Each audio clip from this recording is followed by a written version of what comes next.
El futbolista del Deportivo Alavés, Dani Bouzas, estigué divendres passat compartint el dia amb els vora 60 xiquets que enguany han participat en la tercera edició del campus Cristian Castells.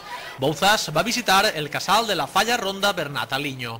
Yo creo que es sobre todo para los niños, sobre todo pues, que hagan deporte, que se lo pasen bien, que aprendan mucho.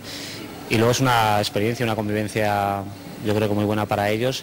Y bueno, con gente que sabe de fútbol como Cristian y todos los que están, todos los monitores que están, pues yo creo que es fundamental que lo hagan, porque yo creo que es una experiencia muy buena.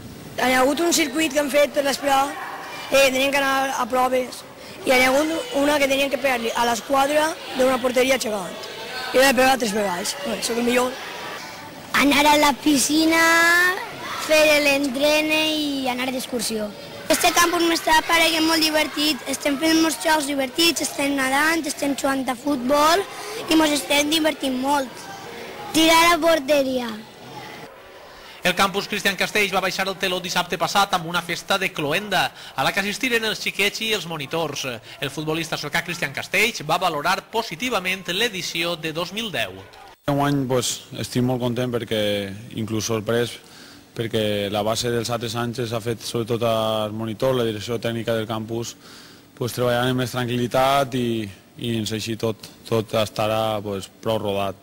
La veritat que estem molt contents, perquè també el dilluns quan vingui Javi Moreno, els xiquets es queden també un poc al·lucinats, entre cometes, però perquè les anècdotes que es contava de l'època del Milan i quan estaven a l'Alavés i quan la selecció espanyola, i ara, per exemple, avui Dani Bouzas també va a fer-los una xarra del tema de les seves experiències i més en els entrenaments molt bé.